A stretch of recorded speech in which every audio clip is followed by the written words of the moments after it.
What's up, Bulls Nation, and welcome into the CHGO Bulls Podcast, presented to you by PointsBet. Don't forget that promo code CHGO when you sign up to live your bet life. Bet life.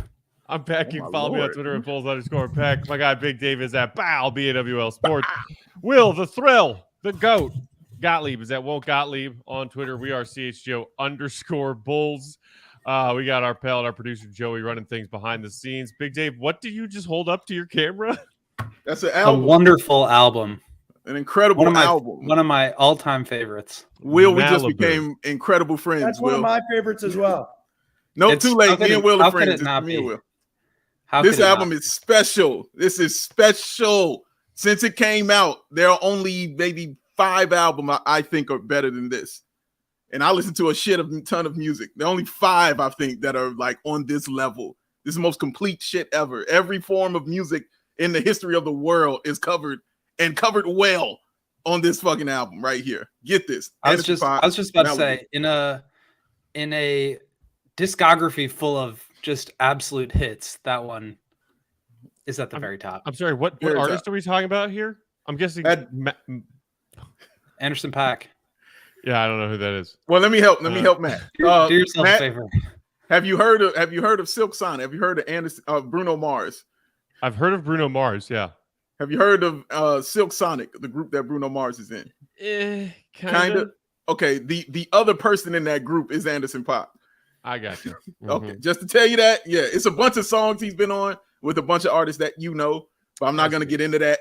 Mm-hmm. But he sings and he plays drums live. Like, wow, it's special. No, it's special. That sounds like an impressive, multi-talented person. But dude, why would he decide to dedicate an entire album to the shithole that is Malibu? Well, Matt, he is from California, and he has a theme in his albums. They're all named after places in California. So this one was Malibu. He has one called Oxnard, where he's from. God, I can't remember the other 2 that he had, but they're all named after places in California. Yeah. Well, maybe I should start with Oxnard, because I've been to Malibu, and Malibu sucks. Venice, thank you very much. Venice, yes, that's the other one. I like Venice. Venice yeah. Is nice. Malibu's the best one. You got to start with that. Yeah, start with Malibu, bro. Special. I don't want to start with Malibu. Oh, Lord. All right. All right, guys, we got a lot to get to today. We're going to talk about something along the lines of what Will wrote and is up on allchgo.com right now about some of the things Billy and his players have said about diversifying their offense a little bit this season compared to what we saw at the end of last season. We're also going to get into the pros and cons of the likely starting point guard candidates in camp right now. And then we'll wrap things up with a look ahead at tomorrow night's preseason debut against the New Orleans Pelicans and a fresh-faced looking Zion Williamson. My goodness. But real quick, Will, how was practice today? Anything super fascinating that went down at practice today? I feel like we may have glossed over it a little bit, maybe buried the lead. The Bulls are playing a game tomorrow night. Woo! Basketball is back tomorrow night. The Chicago Bulls play a basketball game. It's preseason, but I am damn excited. Yes. Was anything happening at practice today? Nothing major. I think it was more of the same in terms of trying to figure out what the Bulls are going to do offensively. A lot of questions keep coming in. A lot of vague answers keep coming back out. And I tried to put together some idea of sort of like the themes of what Billy and the players have been talking about so far during camp. I'm not sure how different it actually looks, but I think the tendencies and the goals that they're trying to establish here are maybe a little bit at least closer to the beginning of last year, obviously, rather than the end. Right. As you pointed out at the top of your column that you posted this morning, we saw 2 very different Bulls offenses last season before and after the All-Star break for all of the factors that we know. Lonzo Ball suffering an injury, Zach LaVine playing through an injury that hampered his effectiveness, and the certain role players on the team going from knocking down their shots to not being able to hit the broadside of a barn. As you pointed out, the Bulls were 4th in the NBA in offensive rating before the All-Star break at 113.4. After the All-Star break, that fell all the way to 25th of 30 NBA offenses at 110 5.7. Let's take a look at this one thing that Billy Donovan had to say about this randomness that he is trying to bring into the Bulls offense. Randomness is the word. Randomness is the word of the start day. Playing word a drinking of the week. game every time. I mean, I probably heard it 15 times today in his 10-minute talk. Oh, okay. Let's do it then. Wow. It's really, okay. Well, it's yeah. really happening. So I guess we're a fan of randomness. Thank you, Joey. We've got to play a lot more randomly. DeMar has got great feet. He's always been a tempo player. He's really efficient. So how do you blend that with ball movement and player movement? Can we keep the ball moving so the floor's not as loaded up for Zach and DeMar in those situations? Can we create that pace of play in the half court? And I think that is the most important question, or certainly one of the most important questions when you're talking about, can this Bulls offense get back on track after the wheels completely fell off after the All-Star break last year? When you heard that, Will, what did you think about this obsession with how do we add randomness into the most effective and at times only thing that worked about the Bulls offense last year, which was ISO DeMar and Zach LaVine being Zach LaVine? Yeah, the first thing, I mean, as Billy has been talking about this, and he's brought it up a couple times, is like, you know, that's not even like, it wasn't a bad thing that they sort of moved that direction. It was a result of Lonzo being out, of Caruso being out, of, as you mentioned, the three-point shooters just completely falling off a cliff. And so you're trying to win these basketball games. What do you do other than just say, okay, DeMar, you are actually Wilt Chamberlain. Why don't you go win us a basketball game? And like that kind of worked. It like obviously fizzled out at the end there. And I think what they're trying to do this year is just find opportunities within the game, and specifically like within the flow of like made and missed baskets, right? Not so much after timeout plays or sideline out of bounds plays, but while the game is going on makes and misses, how can they find a way to generate some easier points in sort of a sustainable way that will allow them to just take some pressure off of Zach and DeMar? Because it got to a point last year where it was pretty much like every possession, you know, DeMar comes up the wing or comes up the middle of the floor, gets an entry pass, and just goes directly into a pick and roll. And with such little spacing around him, the quality of the shots that he was getting are just incredibly hard, and having to do that over and over and over again, just, I mean, it sort of puts into perspective how incredible a season he had. Just to be able to do that on his own is incredible. But then on top of that, when you look at how little space he had around him to do it, it's just kind of mind blowing. But I think the idea is, look, they did not add shooters in the offseason. That was like supposed to be the goal. They didn't do it. So instead of that, to compensate for the lack of shooting, what can they do to start to generate some easier looks, to find some spacing in the half court to make life easier? Because you're always going to be able to fall back on DeMar and Zach to go get you a bucket in the last 6, 7, 8 seconds of a shot clock if you don't have anything going. It's more throughout the course of the game, throughout the course of possessions, how can you free him up a little bit and do that more sustainably throughout the course of the game?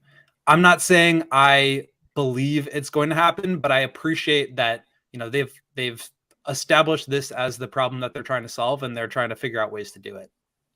Will, do you think this is more of a result of Lonzo not being there when you talk about randomness and things like that? Because the guy who was getting the Bulls those easy buckets within the game, within the flow of the game, was Lonzo. You know, he would what I would call steal points for the Bulls, you know, with certain passes he would do and certain looks, and, you know, an inbounds pass where he just throws basically almost an alley-oop to the under end of the floor to get an easy bucket for someone. Do you think that this is kind of a direct result of trying to find a way to do those things without him being there? They're certainly trying to replicate some of that stuff. Io mentioned that he is like, a lot of what he was doing strength and conditioning wise this summer was so that he could try to get up and down and transition more. I think basically the Bulls just got to a point where they were super bogged down. And the other piece of it is that they just weren't getting stops. And so you're taking the ball out on made baskets underneath and walking it up the court. You're never getting those transition points. So it's no stops, it's lack of running, and then it's lack of ball movers. And as you said, Lonzo is not only the best volume 3-point shooter on the team, arguably Zach, but, you know, one of the top two. He is the best, just like quick decision ball mover on the team. And he's the best at creating like disruption on defense, getting out in transition and, you know, via creating steals. So the Bulls really miss him. And as we've talked about before, I think they're going to try to replicate some of the stuff that he does well in order to get back to that style of play. They obviously don't have a Lonzo replacement, but I think through sort of scheme-based defensive changes and just trying to like move more a little bit off the ball, more back cuts, more weak side actions, I think they're going to try to open up the floor a little bit more so that even if they can't get anything out of those initial or secondary actions on, partial fast breaks, at least then they'll have a little bit more spacing for DeMar and Zach to sort of go get their own. A couple people chiming in the comments talking about the importance of off-ball movement in the half court. Jerome saying we've got to keep our guys moving on offense instead of sitting still watching. And Jason following up saying we need Patrick Williams and the rest of the supporting cast to work on their off-ball movement, allowing DeMar and Zach as facilitators to find them and up their scoring. I'm fully on board with those comments. The other element of the whole Lonzo being out thing, as Dave was mentioning, with some of those easy buckets that he gets you. I know that Zach LaVine and a few others have talked to training camp after practices in this media availability this past week, Will, about maybe finding the right times to pick up the pace offensively and pick up the tempo, and how to go about that when Lonzo was oftentimes involved in getting the Bulls into those easy transition bucket kind of opportunities. You mentioned in your column that even when Lonzo was out there playing, the Bulls were only a middle of the pack team as far as pace of play at 14th. And then, as you might expect, when Lonzo went out, that plummeted all the way down to 28th. So knowing you're going to spend the first 3 months or so of this season without Lonzo Ball, and Zach talked about, picking up the pace, but maybe not rushing things, because we know sometimes that whether it be Zach LaVine or someone else, rushing things leads to turnovers, and that's not what you want. How do you pick up the pace of play while limiting those turnovers and not having Lonzo Ball? So, yeah, there's a lot there. I think the first part of it is the idea of trade-offs. And with the style of play that the Bulls had last year, where DeMar was just kind of doing his thing in the middle of the floor, there aren't a ton of passes. The ball's not moving side to side, and you limit, I think, the opportunity to throw the ball away. If you're just not moving it as much. Like that's why the Rockets didn't turn it over very much when they were doing their James Harden Morey ball situation, was just James Harden isolating. It's a little bit harder to turn the ball over that way. And so the Bulls were really good at that. And so to your point, Matt, if they're now going to be trying to move the ball side to side more, do you remove something that you were really good at in order to try to, get a little bit more in the way of easy buckets and transition? The other piece of that is, as I mentioned, the defense. They need to be able to get some stops. Billy talked about this today, was just like so many of the easy baskets were created just because they got stops. And when their defense really fell apart, in part due to the fact that Lonzo wasn't playing, they weren't getting stops. They were taking the ball out from under the basket and they were walking it up. And it's just very difficult to get any sort of transition action going that way. So making sure you have a better defense. And I think the other piece of it is, yes, they were 14th in transition when Lonzo was playing, which, by the way, is like crazy. I could have sworn they were at least top 5, but they fell all the way to 28th. The whole time, though, they were really efficient in their transition opportunities. Same thing for threes in the first half of the season, where they weren't shooting many, but they were shooting at a really high clip. How can they replicate some of that, where even if they're not getting out as frequently as they'd like, making sure to score on the possessions where they do actually get out there? Well, how important would a guy like Andre Drummond be in trying to start those transition? Because he's not the defensive stopper. We understand that. But his defensive help comes from actually getting the rebound and probably starting the transition. So, how important do you think he'll be with that? Don't spill all the secrets. The enemy might be listening. This is all like trying to read between the tea leaves of Billy Donovan, who's like not really trying to give up too much. So a lot of this is sort of speculation based on the things that he's brought up and sort of trying to put the pieces of the puzzle together. I do think offensive rebounding is going to be another thing that the Bulls sort of add to their identity here this year. Last year, they were 28th, I think, in offensive rebounding. That's a decision that you make, right? Like if you're crashing the offensive glass with 3 or 4 people, those people can't get back in transition defense. So the idea was that the Bulls wanted to limit transition points on defense sacrificing offensive rebounds. I think they're going to crash the glass a little bit more this year. Still obviously try to get back as much as they can. But if you can get a few putbacks a game, those are just easier baskets that you weren't getting before. It takes the pressure off DeMar, it takes the pressure off Zach. So I do think Drummond will have, and Drummond, by the way, is like one of the best of all time at doing that. So he's going to be super aggressive in the minutes that he's out there. And then defensive rebounding too. He's not necessarily somebody that I feel super comfortable with in terms of like running the break, but he's more capable of that than Vooch for sure. And so he's a phenomenal defensive rebounder. He could get out on the break, at least move the ball up the court a little bit more. And it seems like a mindset thing overall. It's just that the attention is going to be focused on getting out in transition and doing that frequently enough that they're just not so predictable, that the defense isn't getting set and just knowing what they're going to do every single time down the court. Real quick, Will, how does Drummond look to you since you've been able to lay your eyes on him? He looks good. I mean, I never really saw what he looked like in person prior to this year, maybe like here and there. But yeah, I mean, he looks good. I think he's motivated too. Like he said in his first ability that he views himself as a starter in this league. He's coming in obviously to back up Vooch, but I think he'll have an opportunity. The Bulls did not have a backup center last year. I kind of doubt they're going to go with the too big look, but Vooch can't play 48 minutes, so he'll be out there. And depending on how some of those lineup combinations work, I think you could see more or less of him. Also, depending on how Vooch plays. So I think he'll be, a pretty big part of the rotation, especially if, the Bulls start to become more of an offensive rebounding team. And then I think also just the mobility will allow him to be, he's not a great defender, but he can move his feet a little bit better than Vooch. So maybe that gives them a little bit more flexibility and versatility there. Yeah, I mean, I'd be lying if I said I wasn't at least a little skeptical about this shift in focusing on getting back in transition defensively versus crashing the offensive glass and looking for some easy points there. But Will, I mean, you're right to point out that Drummond is one of the best, and not just currently, but another just delicious little detail and stat for those of you who don't know what you're missing if you aren't reading Will's columns on a regular basis. Last year, Andre Drummond had the 15th best offensive rebounding percentage in NBA history ever. And it was one of 7 times that he has had a top 85 finish in all of NBA history's offensive rebounding percentage.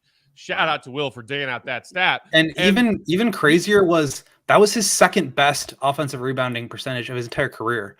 So like his first one, I think, was the 12th best of all time, but I think he's 28, 29 years old and he's still rebounding at a super high rate. So this is something that the Bulls now have as a weapon. Whereas before, I mean, this was like the biggest weakness of their team. So yeah. I do think this is the one thing, like I'm skeptical for sure that they're going to be able to pull any of this off. I get that they want to, but it remains to be seen whether, like, given the fact that they have all the same personnel, that they're just going to be able to flip a switch and be able to do all these things that they couldn't do last year. I do think offensive rebounding is an area where they actually added talent there. They added somebody who is capable of doing that. And now maybe they look to play to his strengths a little bit more. So that could actually be something that frees them up a little bit more. Now, maybe that results in some more transition baskets for opposing teams, but that's the trade-off that you're working with. Obviously the crux of a lot of this will still be DeMar DeRozan. I know that he's fielded some questions after these training camp practices, Will, about how things might change from last year to this year. And it's from the answers I've heard him give, he seems very much on board with basically, it seems sort of like a copy paste answer, but I'm willing to do whatever the team needs me to do. And if that means an increase in or decrease in scoring, facilitating, whatever, we saw him make a significant adjustment to his game when he went to San Antonio and Greg Popovich told him, all right, you're going to be the point guard for the next month. And then even continued beyond that. We saw DeMar average the biggest assist numbers of his career by far. Do you see that as a possible scenario, that DeMar's shot selection, shot total? I saw somebody asking, I think it was AK in the comments earlier, about like shot breakdowns as far as this, this team's main players.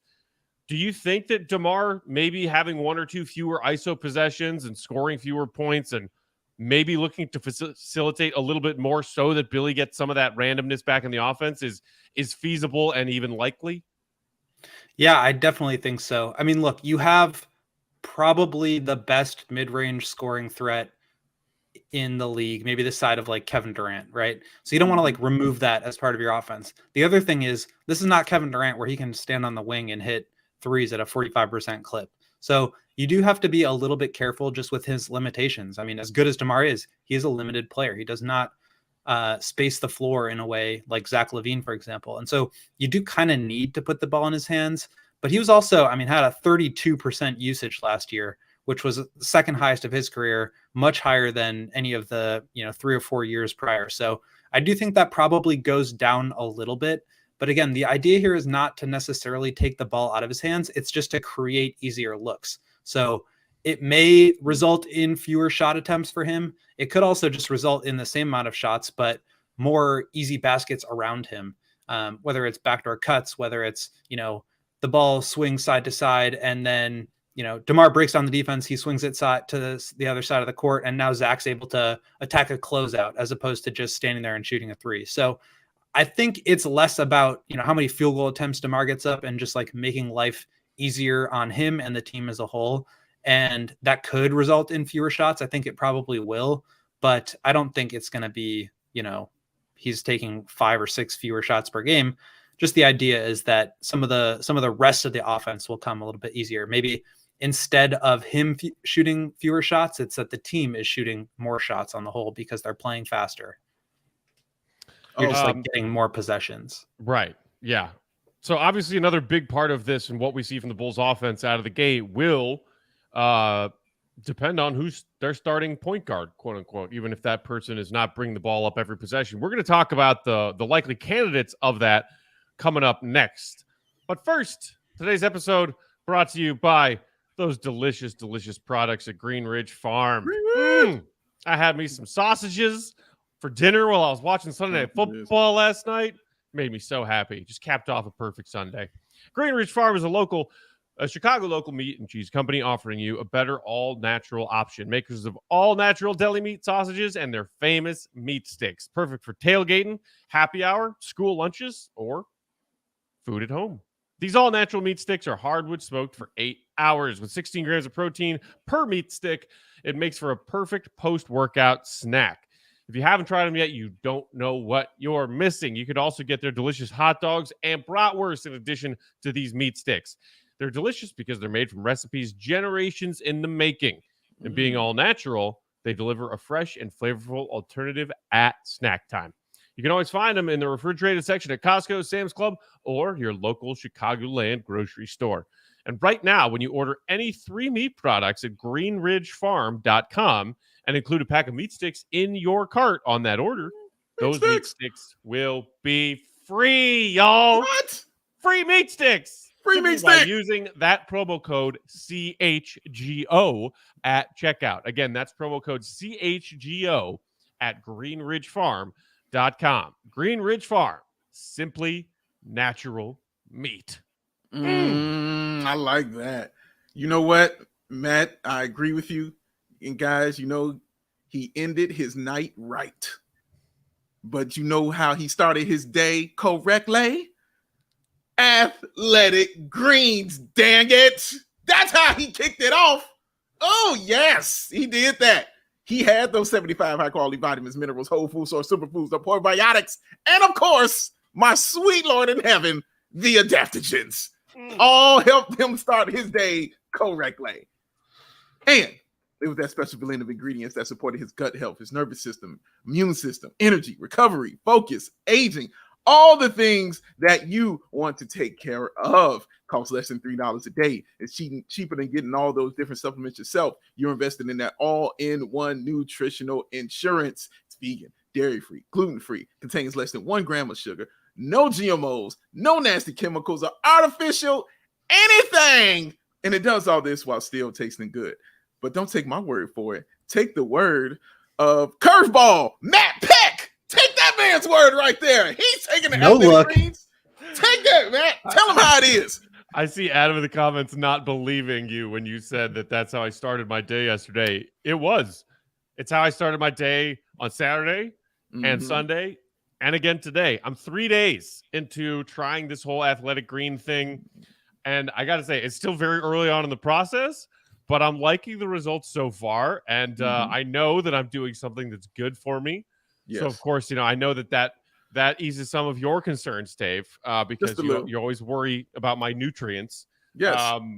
But honestly, it's great. I think it's a nice change of pace. Like, I'll drink a cup of coffee and then I'll drink my Athletic Greens before I have breakfast, even if I have like a light, small breakfast. So I'm very curious to see where we go from here. But 3 days in, I feel good. You got a glow about you. You look great. Will, is that how you do it? That's just because I won a lot of money gambling on NFL football yesterday. Is that how you do it, Will? You go coffee and then Athletic Greens, or just Athletic Greens? I mix it up. Depends on the day, but it's one or the other. Okay, all right. And to make it easy for y'all to do it yourselves, Athletic Greens is going to give you a free 1-year supply of that immune-supporting vitamin D and 5 of those free travel packs with your first purchase. All you have to do is visit athleticgreens.com/CHGO Bulls. I like that, Will. Again, that's athleticgreens.com/CHGO Bulls. And take ownership over your health and pick up the ultimate daily nutritional insurance, because it's Athletic Greens, y'all. You scoop it, you dump it, you shake it, you drink it. What you do, Peck? I felt it. Oh, I feel it. Oh, so proud of you. Goodness gracious. Jason, knew that there was something different about you, Matt. It's that athletic green sheen. Oh, not shine, but sheen. Sheen. That's right. Shout out, thanks to Schwo, who said in the comments there's 108 people watching and only 8 likes. TF are y'all doing? Get those likes up. Hit that thumbs up button, y'all. We appreciate it if you do. Yes. All right, y'all. Big Dave, I know you wanted to talk about this carousel of the starting point guard position.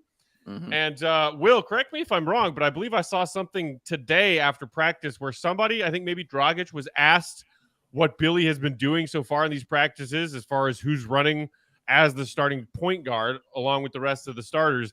And Dragic's answer is, I'm sure, something that makes Big Dave happy, which is Billy's been mixing it around. He's thrown a lot of different looks out there. He's thrown a lot of different people in that starting 5.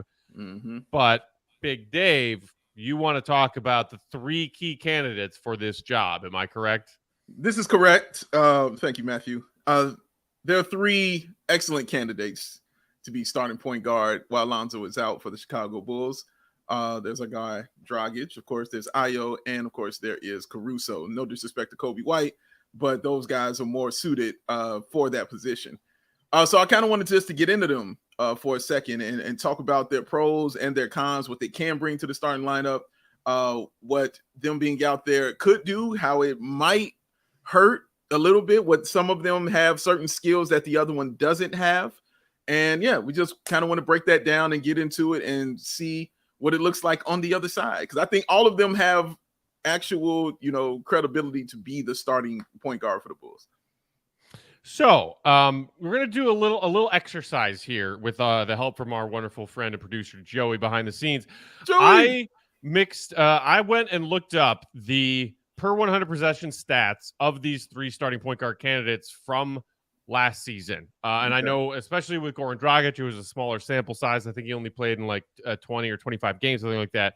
But even still, just to see what these guys brought to the table last season, as we try and look forward into this season and see who might be best suited to play that part. So just take a look at these numbers from player A, B, and C. And I'm curious if you guys can get these fairly quickly, because I don't think it's that hard to figure out who's who, but I wanted to run the exercise anyway. So player A, you see, had the fewest points scored per 100 possessions. Decent but not great shooting splits. 6.5 boards, 7 assists, and 3 steals. Player B, little bit of a higher scoring total per 100, much better shooting splits, and smaller numbers across the board, rebounds, assists, and steals. And then player C, similar scoring to player B, very bad shooting splits other than the free throw line, the best assist numbers of the trio, and a very respectable 1.9 steals per 100 possessions. So, gentlemen, do we care to venture a guess who player A is? Player A is Kobe. I'm going to say Just go ahead, Dave. Caruso is what I'm going to say. Big Dave is correct. Player A is Alex Caruso. What made you? Oh yeah, we're not Kobe even there? using Kobe. Yeah, Because say, Will. for some reason, have been thinking about Kobe, and I don't want to spoil it, but I'm kind of drinking the Kobe Kool-Aid right now. But anyway, proceed. I mean, it's delicious. To me, I can the three accurately guess who steals, number the player three B steals though. is the giveaway for knowing that player A was Alex Caruso. Agree. It was the steals and the 3-point percentage for me. Mhm. Actually, that's what did it. But you're right. The steals, when I saw that for sure, I was like, oh yeah, that has to be Caruso for sure. Player B.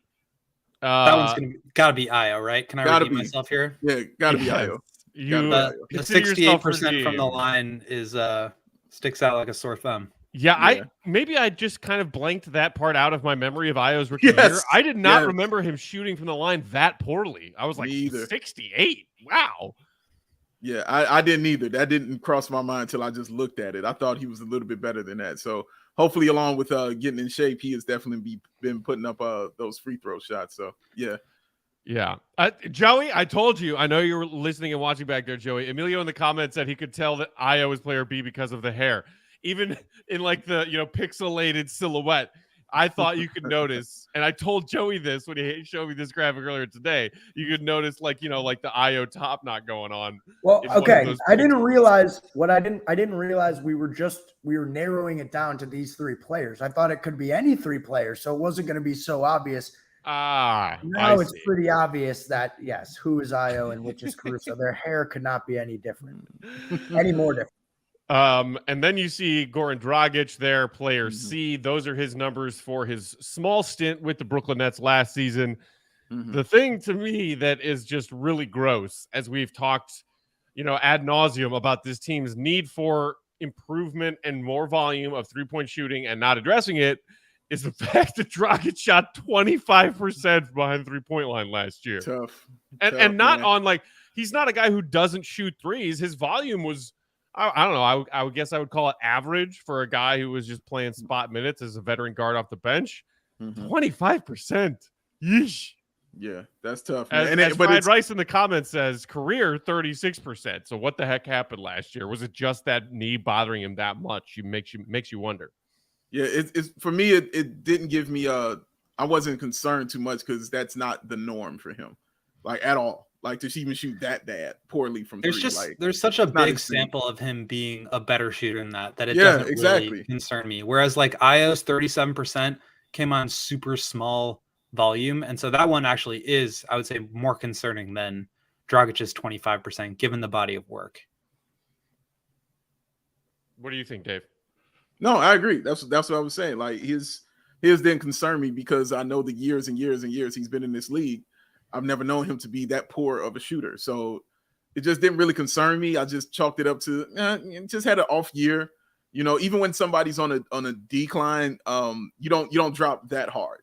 It's never that hard for a shooter, at least. It's never that difficult of a drop. So yeah, everything else. And what's wild is all his other numbers were pretty solid. You're like, okay, yeah, those are regular solid numbers for a guy not playing that many games for the team. Those are pretty solid numbers. So when I saw that 3-point percentage, it didn't give me pause at all. I was just like, just an off year for him. So of these three options, Dave, is there one of them who has a con, if you want to call it that, or a weakness to their game that, in your opinion, makes them a candidate to sort of be knocked out of the running for the starting job? Do any of them have such a glaring weakness to their game that it makes you lean towards saying that they shouldn't be the one starting? That's the thing. They all have weaknesses, but none of them are like just super glaring where I just remove you from the running like that. Like I feel like it's American Idol or something, but nothing removes you from the running for me.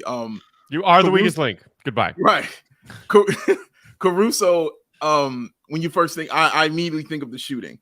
You get that removed because how important that is just for the team and how important it was for Lonzo as well. Him shooting that 42%, we leaned on it hard in that first half of the season. Lonzo, Bulls, down by 6, Lonzo would just come down, pull up, and take that 3, and that was it, and it was all good. So, yeah, that's gonna hurt. Also, as far as Io, He's got to learn the offense a little bit more. And like he stated, what Will talked about earlier, being up and down in transition more is going to be a key thing for him as well. And that free throw shooting as well. Like he's got to get at least in the high 70s at least. You can't be a point guard shooting the low 60s or even in the 60s if you're going to be a point guard in the NBA, at least in my opinion. You can't be that bad of a shooter. But I think he's such a worker and he's such a guy who loves to improve and get better. I don't think it'll be an issue going forward in his carear. I think he'll get better at it. Well, and we keep hearing the monster offseason, so you got to assume that at least part of that was dedicated to getting himself better at the free throw line.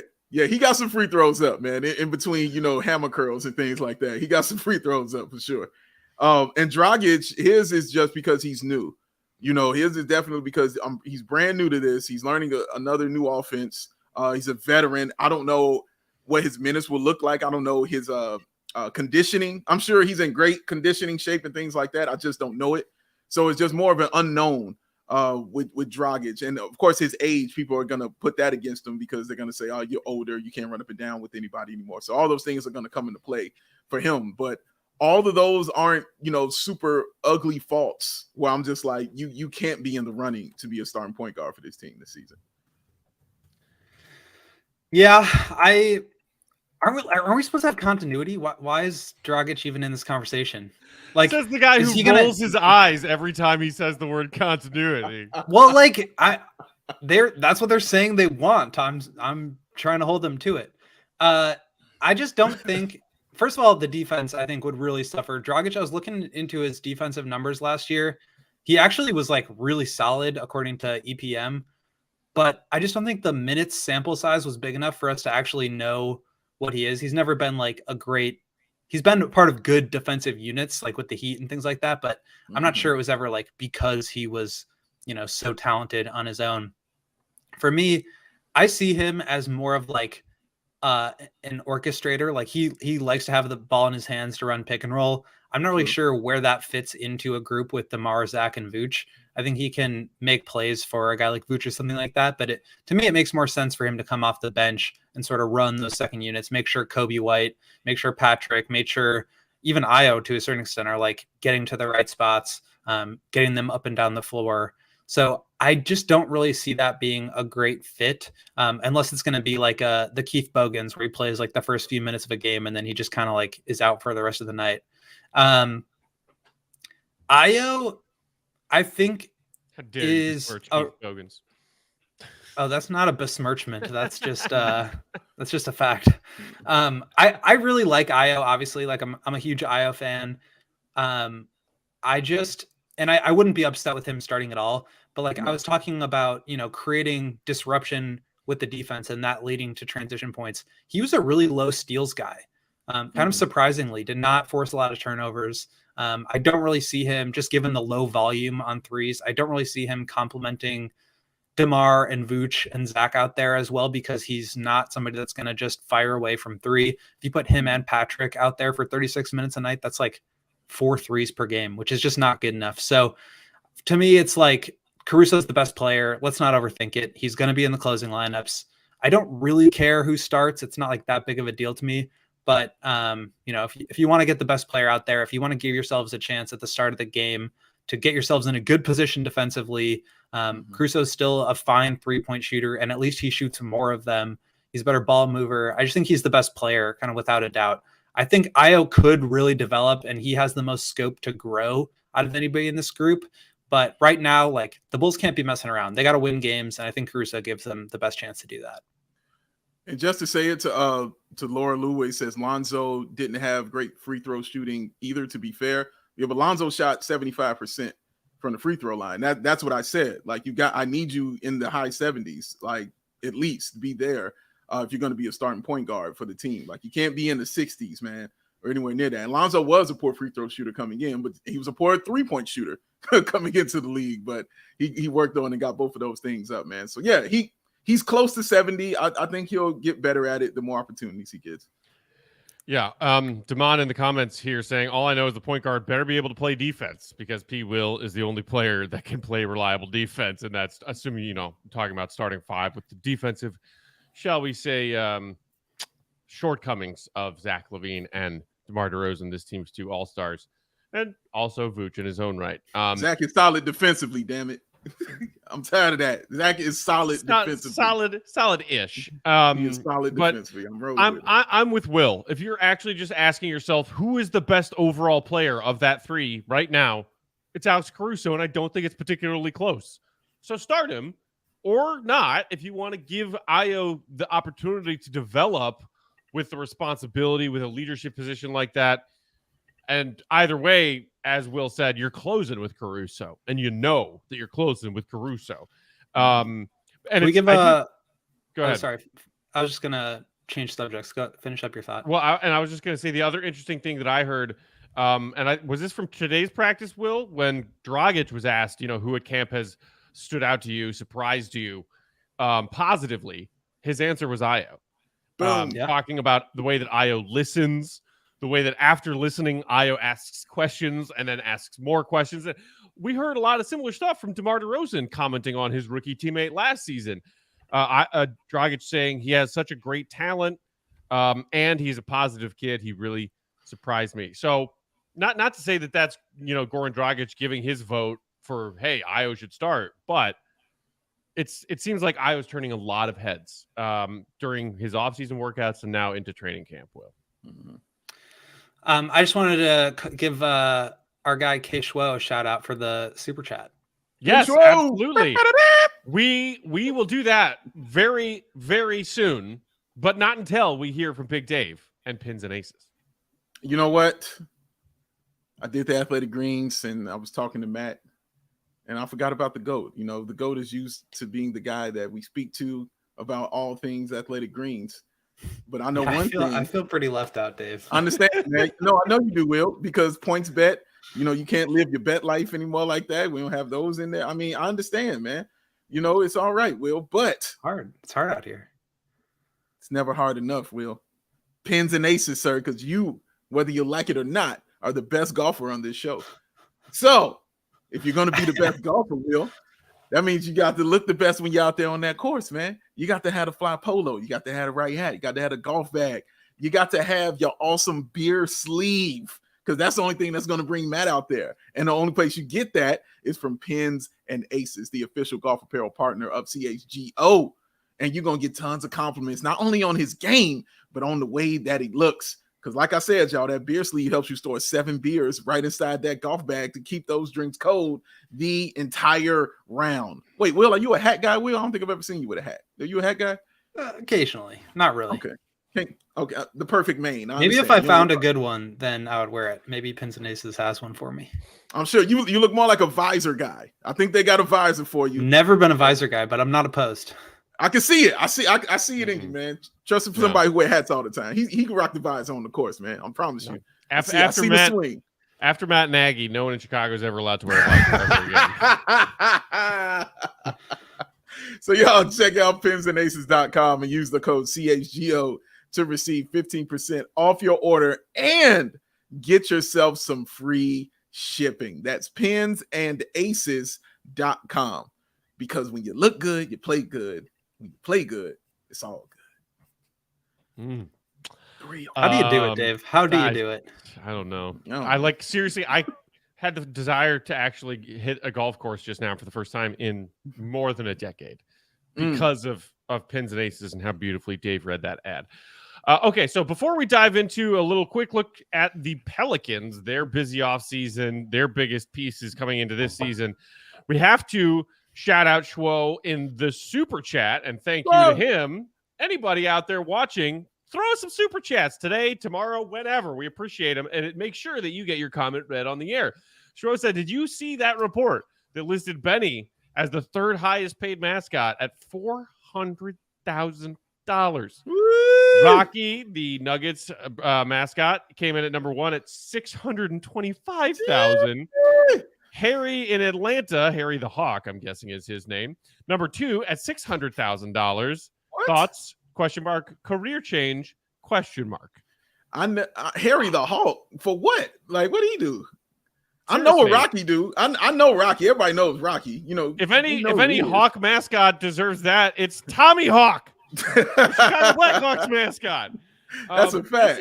I did see a tweet about the Denver Nuggets mascot making $625,000, and I did a double take. I did not think that mascots make this much money.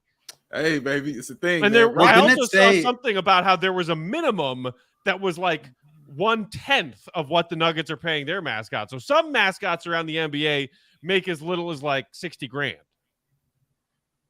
I just thought Benny was supposed to be like that dude when it came to mascots. I was a little disappointed for our Benny that he's not the highest paid. Maybe he needs a new job. Yo, I feel a Matt Peck joke coming so bad. I see it in his face. I know it's coming. No, I know it's coming, Matt. No, I'm biting my tongue so hard right now. Oh, goodness gracious. Oh my God. I hate that I know him this well. I do it. I don't even have to make the joke. Schwo's back in our comments saying where cash considerations goes instead of back into the team. Thank you, Schwo. I didn't say it. I'm just reading the comment, y'all. Oh man! But shout out to Rocky for getting that money. Like I love who don't like Rocky. Honestly, seriously, I've liked him since I was a child. I don't like him as much as I like Benny. I understand that. I'm just saying shout out to him for getting his paper. He's getting his money. Yeah. You know what I'm saying? Like shout out to him for that. But yeah, nobody's better than Benny. Like come on, the Mascot Hall of Fame. That's Benny the Bull. He in there like that. Yes. I don't even know if Rocky's in there yet. Benny is, I think, generally beloved. Sorry to interrupt, Will, but I do feel like I have to, if no one else is, take a stand for our good friend John Sabine right now. Okay. Because it is still of his belief, I think, that Benny is actually a domestic terrorist. And he yes, he does feel this way. He does feel this way. This is true. The man has no repercussions for throwing and spilling popcorn on innocent people. Men, women, children. People just trying to have a good time at the Bulls game. I think Robin Lopez takes it upon himself to hand out retributions for that. Okay, I'm looking it up because I'm looking at the Mascot Hall of Fame, which is in Whiting, Indiana. So I'm looking at all the people who are That's in a there. real thing. It's a real joking. thing. Oh, I'm not joking. I've seen it, Will. I've seen the Hall of Fame. It's a nice building, actually. You should. Nice. It's nice. It's nice. But Rocky is in there. Benny definitely is in there. The Gorilla is in there, who was also the Phoenix Suns Gorilla. The All-City guys have a pretty elite set of mascots. Pretty elite, yes. Tommy Hawk is in there, Matt. Tommy Hawk is definitely in the building. Man, this is a short list. A couple of college ones. Southpaw is in there.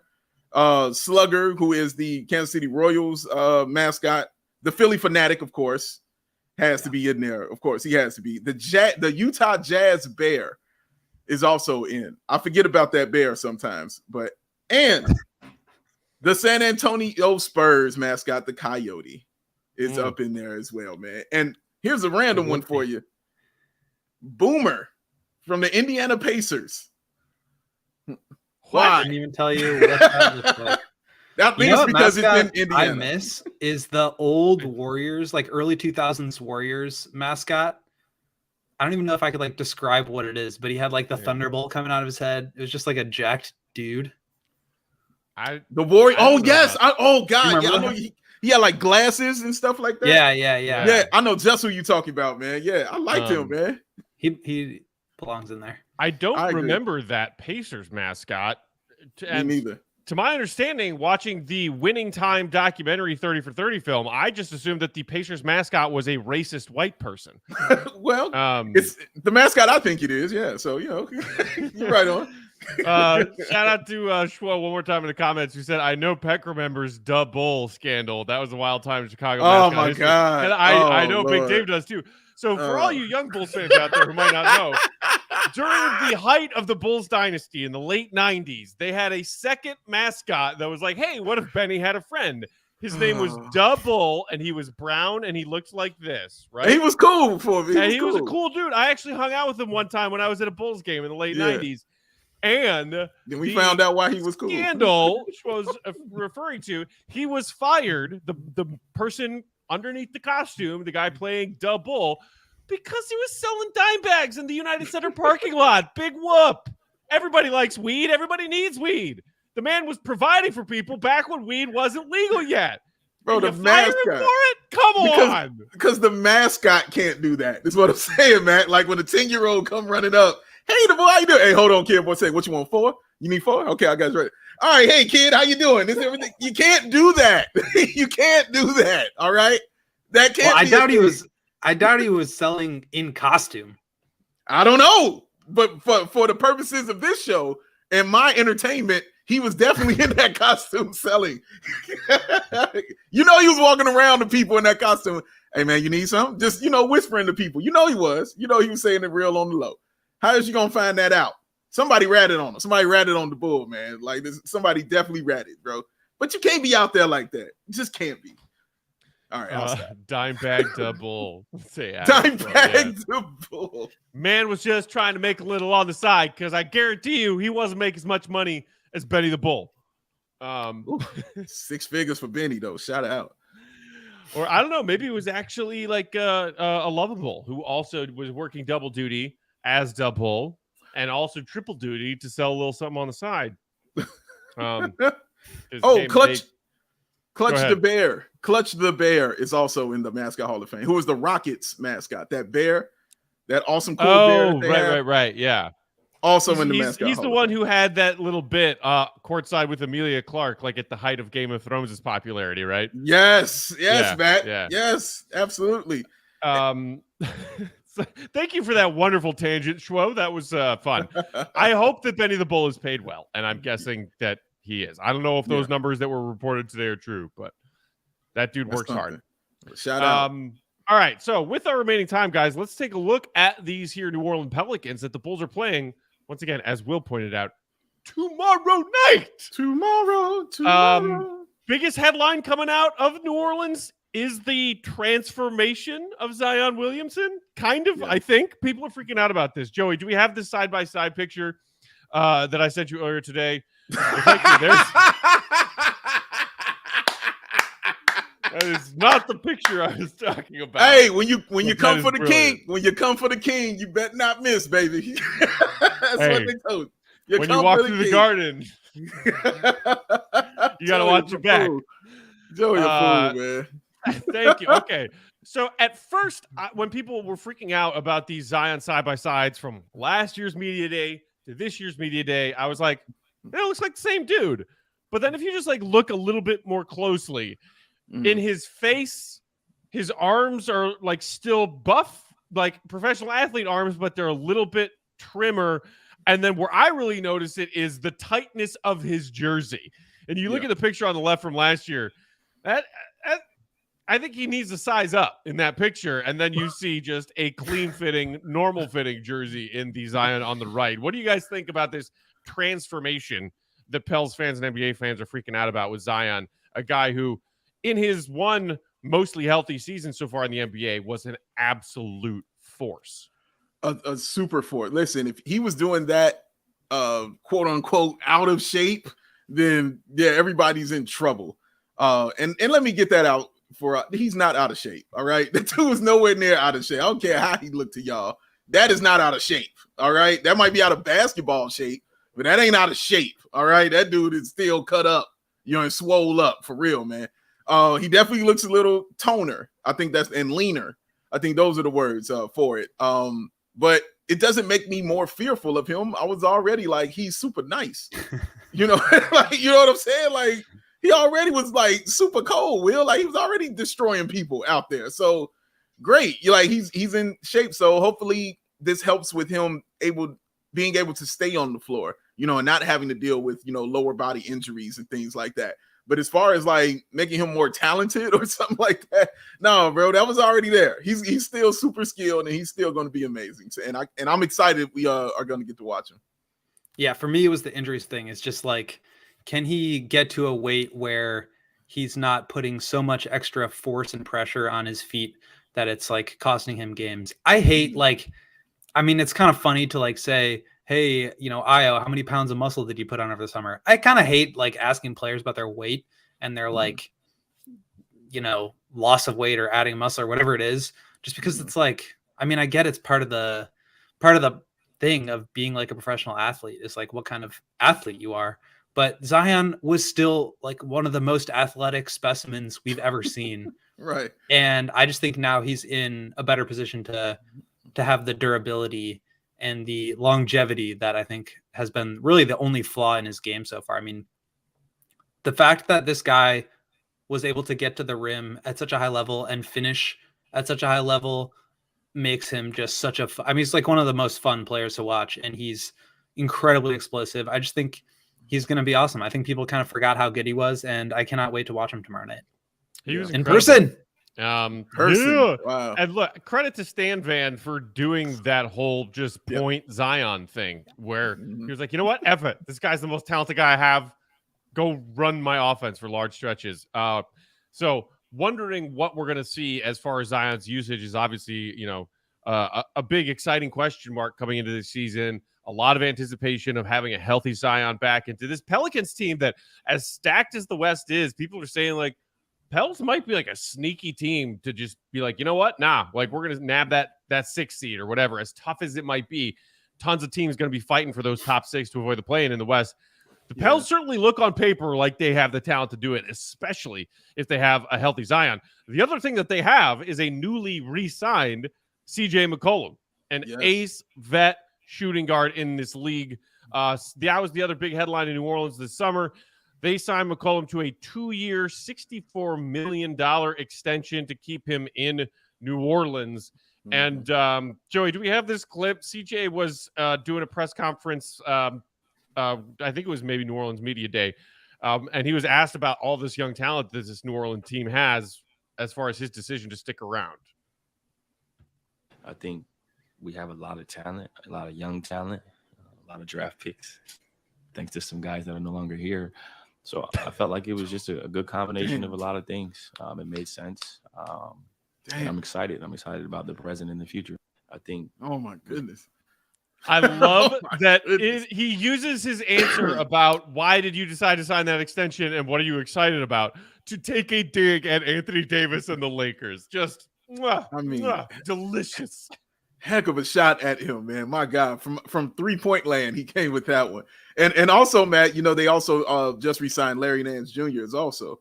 So, that 2 years, $16 million, I think, for him. So, yeah, they're stacked. And, of course, they have Herb Jones. And, I mean, they just got some real straight-up talent, and some length and some shooting. Oh, and Brandon Ingram. And Brandon Ingram, by the way, the all-star Brandon Ingram, man. 23 points per game scorer last year. They're going to be vicious. So I wanted to see if CJ McCollum is able to, be healthy for a large portion of the season because he's been hurt a lot, in these past few years. So I'm interested to see if that's going to be the case and see if Zion is going to be there. So, and Valanciunas, yes, I forgot about, man, they have a squad, okay? They have a straight up and down squad. I'm glad they're not in the East. There's no more room for any good teams in the East. Stay over there in the West.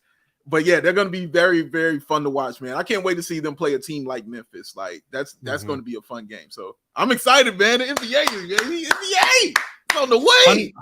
100% agree with all of what you said. I want to take it a different direction real quick before I know we have to wrap up soon. Okay, remember when the Bulls signed DeMar DeRozan and everybody thought it was like literally the worst contract to ever be signed? Like I heard things. Inside of Timothy Mascot to the Lakers in 2016.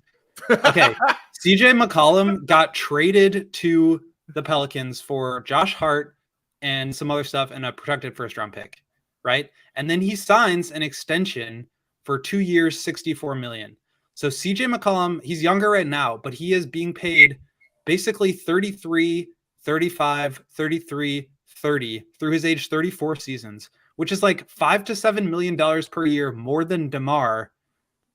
Like, why is this not being talked about the same way that DeMar? People were so critical of DeMar, and everybody is like lauding this signing. I know he's younger right now, but he is signed through the same age that DeMar was signed through. It's a little unfair, I think. Like, DeMar's clearly better. Why are we talking about this as though CJ was like a coup and DeMar was like the worst signing of all time? I mean, what did Dave say a minute ago about the mascots? You come at the king, you best not miss. CJ McCollum is the president of the Players Association, is he not? Maybe that's a way that he can avoid the Josh Hart first round pick and more money to get CJ McCollum versus protected first-round pick and DeMar DeRozan. I would. It sucks that the Bulls had to give up pick, but like, give me DeMar, man. Every day of your life. I mean, yeah, that you make a very valid point there, Will. But yes, whether or not CJ is going to be overpaid for the next few years in New Orleans, this season, I think he still has plenty left in his bag. Yeah, and is a very he's strong great. I think he's complementary piece. Like exactly, he's going to be awesome. If you told me to give you my top 3 or top 5 league pass teams this year, you know, those teams that you just call them league pass teams because they're the teams you want to watch outside of your own team. Right. I'm pretty sure I would put this Pelican squad on that list. They are fascinating. He might be number 1. They're going to be so much fun. Yeah, they're going to be fun to watch, man. Like it's going to, honestly, I haven't seen a season like this in a minute, man. Like every team is really good and has legitimate shot in each one of their conferences, man. So every game is going to be like of some importance, you know, for these teams. Even the lower seeded teams like the Orlandos or even the Sacramento Kings are going to be playing for something. So they want to get better. So it's going to be fun, man, because everything is going to matter. You can't really take no night off in this, man. And that's not just talk. You know, you can't take a night off in this league. You know, no, it's not just talk. No, you for real can't take no night off this season, man. Like, you got to come to play. And I can't wait to watch this, man. This is exciting. Yeah. You know who doesn't take a night off is that frisky little bastard, Jose Alvarado. I'm sure he's going to be trying to pick people's pockets every single night this season. Grand Theft Alvarado. Like even some of the other fringe pieces, like I really like the rook they drafted, Dyson Daniels. Like I think that guy's really legit. Ooh, have we mentioned Herb Jones? Yeah, I said Herb Jackson Jones. Hayes, okay, good. Kyra Lewis Jr. Like, dude, this squad is whew. They're long, they're mean, and we will get our first look at them tomorrow night. Speaking of which, one more graphic, Joey. Do we have that?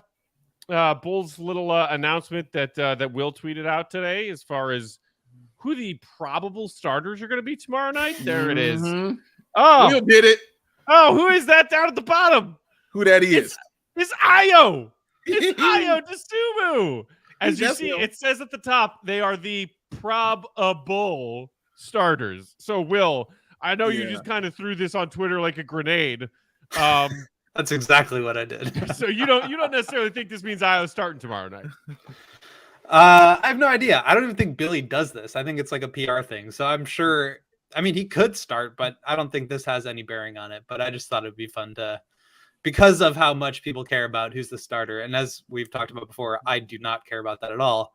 I just thought it'd be kind of funny. But yeah, I mean, it certainly could be Ayo. He started 40 games last year compared to Caruso's 18. Kobe started 17, so I think it would be the logical person to throw in there. We will see.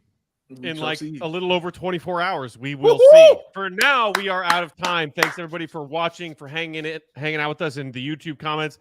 Hit that thumbs up button if you're watching on YouTube and enjoyed today's episode. Really helps us out a lot. In the meantime, follow us on Twitter, Bulls_Peck. Bow, BWL Sports, Wout Gottlieb, and CHGO Bulls. Thanks, as always, to our pal and our producer, Joey running things behind the scenes. Joey. We will be back tomorrow. Same time. Wait, no, not same time. Pre-game. We have a pre-game show. For the CHGO Bulls pre-game show at 8 p.m. Central Standard Time. Be there. Woo! Be there. Check us out. Following the game, we will be back for post-game, of course. Until then, for Joey, for Big Dave, for Will, I'm Peck. Appreciate you. Love you, Bulls Nation. See you tomorrow for Ball Night. See Red be good.